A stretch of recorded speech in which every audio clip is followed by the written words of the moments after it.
지난 여름 더위를 식히기 위해서 매일 저녁 한두 캔씩 마시던 맥주가 이제 어느덧 습관이 돼서 요즘도 술을 계속 즐긴다는 분들 주변에 있습니다. 또 갈수록 알코올을 접하는 연령이 낮아지면서 청소년 음주 또 더 나아가 알코올 중독이 개인의 문제를 넘어서 사회 문제가 되기도 하는데요. 오늘 알코올 중독에 관한 여러 가지 이야기 나눠보겠습니다. 동래병원 정신건강의학과 김민경 원장입니다. 어서 오십시오. 네, 반갑습니다. 네, 알코올 중독 의학적으로 어떻게 우리가 이해해야 되죠? 네, 알코올 중독 혹은 알코올리즘이라고 하기도 하는데요. 사회적으로 허용되는 영양적 또는 사회적 용도 이상의 주류를 과량으로 계속해서 마심으로써 신체적, 정신적 및 사회적 기능을 해치는 만성적 행동 장애라고 할 수 있겠습니다. 네, 직장인들이 이제 퇴근 후에 한잔하면서 술을 마시는 것 우리나라에서는 아주 흔하고요. 회식 자리에서도 술은 항상 빠지지 않고 등장을 하거든요. 네. 술을 마시는 것 자체가 다 문제는 아닐 거라는 생각이 드는데요. 네네. 사실 모든 문화권에서 시대를 막론하고 알코올이 들어간 음료는 쾌락 또는 종교적 목적으로 사용되어 왔지 않겠습니까? 특히나 우리나라는 음주에 매우 관대한 문화라고 말할 수 있겠는데요. 이 정도는 괜찮겠지 생각하시고 마시는 음주가 대부분 과도한 경우가 많습니다. 네. 세계보건기구는 하루 알코올 함량을 남성의 경우 60g, 여성의 경우는 40g을 위험음주 기준치로 삼고 있는데요. 알코올 농도가 다른 각 주종별로 쉽게 말씀드리자면 소주의 경우 작은 50ml 소주잔으로 남자의 경우는 5.9잔, 여성은 2.9잔 이상이면 위험하다고 볼 수 있겠습니다. 맥주라면 200ml 잔으로 남자의 경우는 5.6잔, 여성의 경우는 2.8잔으로 각 주종별로 마시는 잔의 알코올 함량이 비슷하다 이렇게 이해하시면 되겠습니다. 네, 술을 마실 때 남성과 여성의 양이 확연히 다르네요. 그렇습니다. 일반적으로 여성이 남성보다는 남용자가 적은 것으로 알려져 있는데요. 네. 같은 양의 음주에 남성보다 혈중 농도가 높고 그래서 합병증 위험이 더 높습니다. 네. 제가 상담했던 어떤 여성분은 남편의 알코올 문제로 너무 힘들고 속상해서 같이 음주를 하게 되었는데요. 어쩌면 좋습니까? 네, 남편분보다 음주한 기간이 훨씬 짧았음에도 네. 먼저 간경화가 진행이 되었습니다. 그렇군요.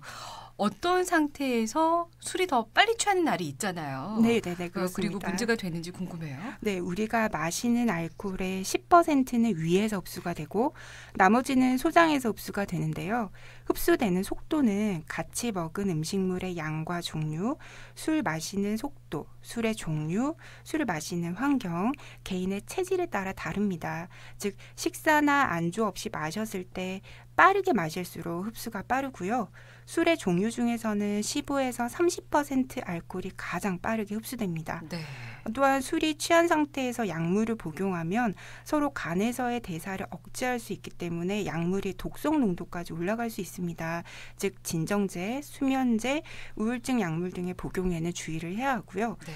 알코올은 뇌에 작용해서 기억이나 인지, 판단, 주의, 정보 처리 등 사고 기능 및 반응 시간, 운동 조화, 언어 등의 장애를 야기합니다.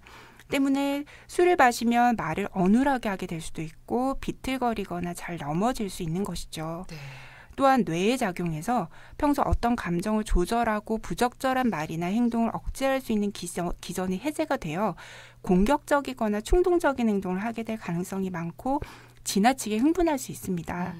평소에는 조용한 분들이 술만 마시면 흥분하거나 난폭한 행동을 하는 경우를 종종 보게 되는데요. 이러한 작용 때문입니다.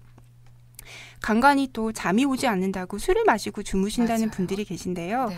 알코올은 수면에도 영향을 미쳐서 술을 마시면 쉽게 잠드는 것 같지만 자주 잠에서 깨는 현상이 나타나게 되므로 오히려 숙면에는 방해가 된다고 하겠습니다. 네, 알겠습니다. 자, 오늘 알코올 중독에 관한 이야기 나누고 있습니다.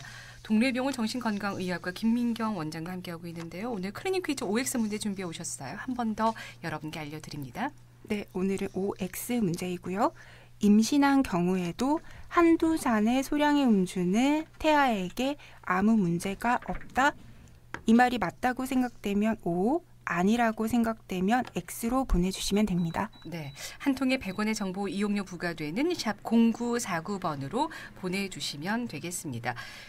사람들이 과도하게 술을 마시는 경우가 있습니다. 어떤 이유라고 생각하시는지요? 네, 다양한 인자가 영향을 준다고 할 수 있는데요. 유전적, 정신적 및 사회적 스트레스에 의해 음주가 시작이 되고 음주 빈도가 증가하게 되면 남용에 이르러 의존이 생긴다고 볼 수 있겠습니다. 네. 알코올 문제의 위험 인자는 남성의 경우에는 이혼을 했거나 별거 사별을 한 경우, 네. 여성의 경우는 오히려 미혼일 때, 네. 그리고 젊은 나이, 낮은 교육 수준 등으로 알려져 있습니다. 사실 술을 마시게 되면 긴장이 완화되는 느낌을 받게 되고 대인관계를 쉽게 할 수 있다는 자신감, 힘을 가졌다는 느낌이 강해집니다. 고민, 스트레스가 있다면 그러한 고통이 완화가 되기도 하죠. 술을 권하는 동료나 상사를 거절하기 힘들고 술을 마셨을 때 겪는 개인적 경험으로 술을 자주 마시게 됩니다. 네. 대인관계에서 긴장감이 높고 혹은 대화에 부담을 느끼는 분들이 그런 상황을 회피하기 위해 모임 자리에서 과도한 음주를 하기도 하는데요. 우리 사회가 술을 여러 사람에게 권하거나 많이 마시면 굉장히 사회성이 좋다 이렇게 인식하기도 하지 않습니까? 네. 그런 문화가 한몫한다고 볼 수 있겠습니다. 네. 되게 이제 알코올에 의존하는 분들을 보면은 좀 평소에 우울증 같은 게 있는 경우도 있는 것 같더라고요. 네, 그렇습니다. 굉장히 많이 동반이 되고요. 네. 알코올 문제가 있는 분들은 공통적으로 충족되지 못한 갈망이 있다. 저희들이 이렇게 보고 있는데요. 많은 경우 우울증이 잠재해 있고 자기 학대 경향이 있으며 거짓말을 잘하는 경우도 있습니다. 네. 예, 자기 합리화와 남의 탓을 잘하고요. 유아 시절에 충분한 충족을 받지 못한 사람이 만성적인 욕구 불만에 의해 생기는 불안을 술에 의존하여 극복하려고 시도한다 이렇게 해석합니다. 이러한 모성 결핍을 보상받고자 끊임없이 노력은 하지만 현실은 기대를 저버리게 되고 이를 비관한 나머지 술을 마신다고 보는 거죠. 알코올 문제가 생기면 필름이 끊어지는 일종의 기억력 장애가 나타나는데요. 네. 성격이 난폭해지고 식사 대신 술을 찾아 영양실조에 걸리거나 위장병이나 당뇨병, 고혈압, 동맥경화 등의 지병을 악화시키게 됩니다. 네.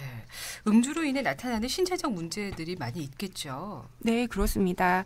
그 알코올의 대사산물인 아세트알데하이드라는 물질이 있는데요. 네. 그것이 독성 작용을 하게 됩니다. 그 외에 분해 과정에서 나오는 젖산 등의 물질이 영향을 주게 됩니다.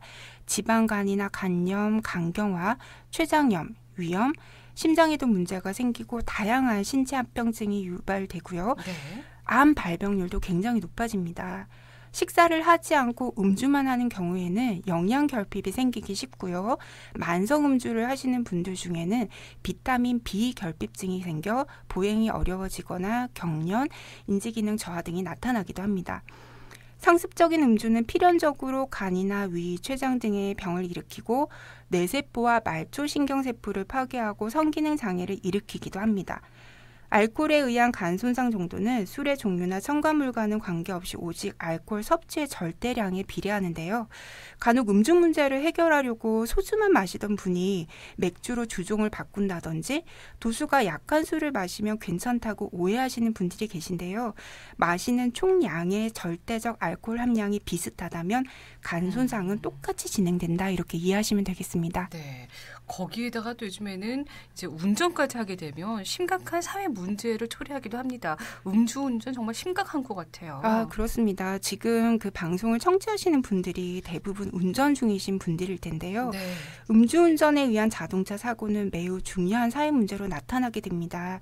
미국 통계에 의하면 자동차 사고 사망자의 약 50%가 음주로 인한 것으로 보고하고 있기도 하고요. 네. 제가 진료하는 많은 분들이 그 음주운전으로 인해서 면허가 취소된 분들도 굉장히 많으십니다. 그렇군요. 네. 그리고 과거에는 임신 중에도 한두 잔의 소량 음주쯤은 괜찮다라고 생각하시는 분들이 꽤 많았고 네. 실제 임신 중에도 음주를 하시는 분들이 종종 계셨습니다.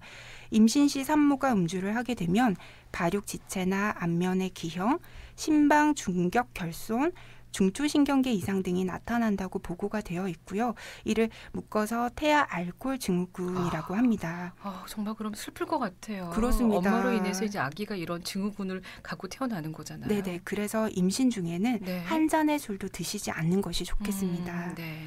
그 매우 심각한 내과적 합병증을 가지고 있거나 심한 불안이나 불면, 금단 증상이 있을 때는 입원 치료가 반드시 필요하고요.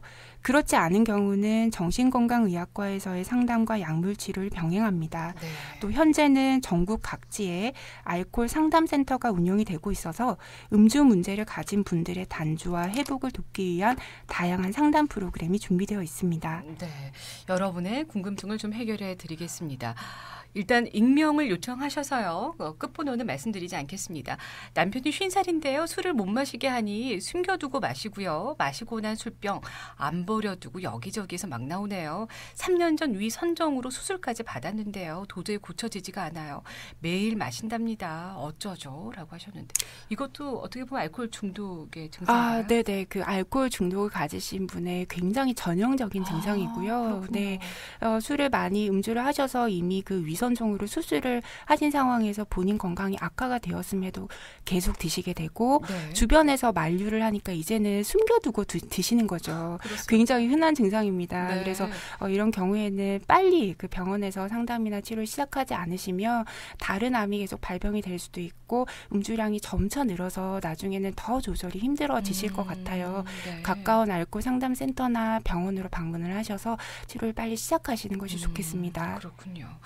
또 7832 애청자께서는 술을 너무 못 마셔서 걱정이시군요. 어떨 때는 술을 마시고 싶을 때도 있는데요. 얼굴이 빨개지고 심장이 쿵쾅거려서 평소에 마실 수가 없어요. 라고 하셨네요.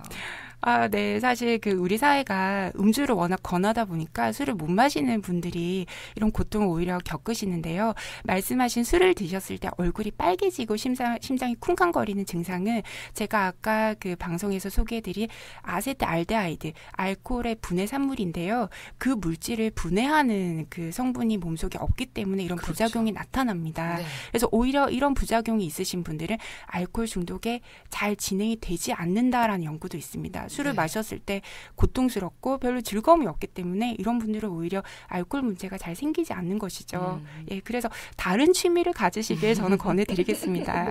어쩔 수 없이 술은 안 되겠네요. 네.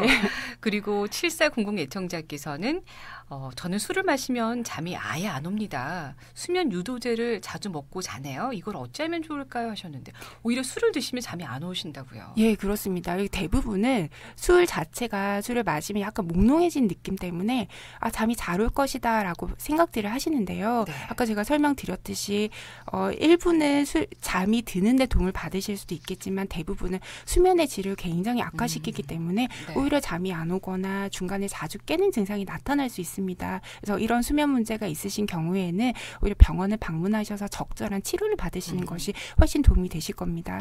2081 애청자, 굳이 임신 중에 음주를 해야 하나요? 태아는 소량으로도 고통을 받습니다. 음주 한마디로 과유불급입니다. 라고 하셨는데 오늘 클리닉 퀴즈 문제와 함께 이제 정답 발표해 드리겠습니다.